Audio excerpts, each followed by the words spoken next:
Hello everyone मोर channel तृप्तिले आपनालोকক पुনৰ এবাৰ স্বাগতম জনাইছো। আজি মই জিকা আৰু মাছৰ এখন টেস্টি তৰকাৰী ৰেচিপি লৈ আহিছো।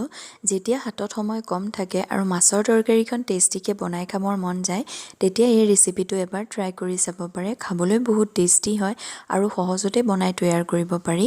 বুলকচোন চাওঁ আহক মইনো কেনেকৈ বনালো এই ৰেচিপিটো।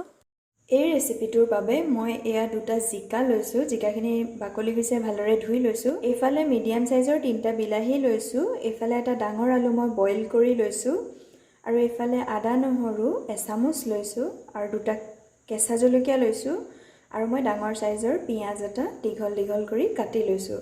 এতিয়া মই এই জিকাখিনি পিহনাত পিহি ল'ম আৰু এই বইল কৰা আলুটো ভালদৰে পিটিকি ল'ম আৰু বাকি যিখিনি মই গুড়ি মছলা ব্যৱহাৰ কৰোঁ সেইখিনি মই বনাই যাওঁতে দেখুৱাই যাম। গেছটো জ্বলাই মই কেৰাহীখন পাতি দিলোঁ আৰু ইয়াত মই জোখমতে অলপ মিঠাতেল দি লৈছোঁ। তেল গৰম হ'ল, ইয়াত এতিয়া মই পিঁয়াজ দি দিম।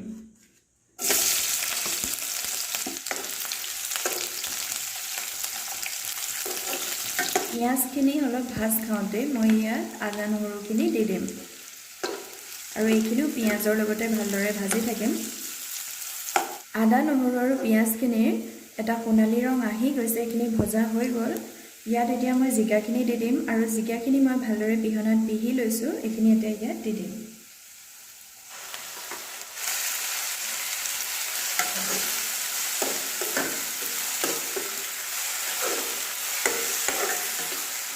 ইয়াত এতিয়া মই এই পিটিকি লোৱা আলুটো দি দিম।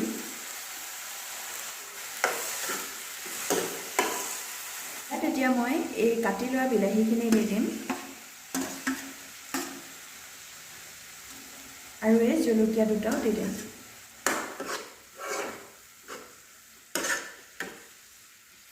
ইয়াত এতিয়া মই পৰিমাণ অনুসৰি হালধি দি দিম আৰু সোৱাদ অনুসৰি নিমখ দি দিম আৰু ইয়াত এতিয়া মই সৰু চামুচৰ আধা চামুচ জিৰা গুড়ি দি দিম। এইখিনি এতিয়া ভালদৰে মিক্স কৰি দিম। এইখিনি এতিয়া মই গেছটো মিডিয়াম কৰি ঢাকি পেলাই সিজাই ল'ম।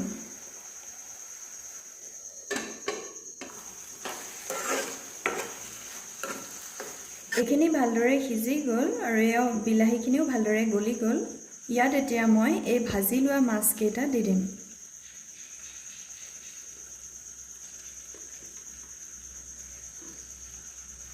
এইখিনি এতিয়া মই 2 মিনিটমান সময় ঢাকি ৰাখিম। 2 মিনিট হৈ গ'ল আৰু ইয়াত এতিয়া মই জোখমতে পানী দি দিম। মই গেছটো বেছি কৰি এইখিনি ভালদৰে উতল আহিবলৈ দিম। এয়া আমাৰ জিকা মাছৰ তৰকাৰী ৰেডি হৈ গ'ল।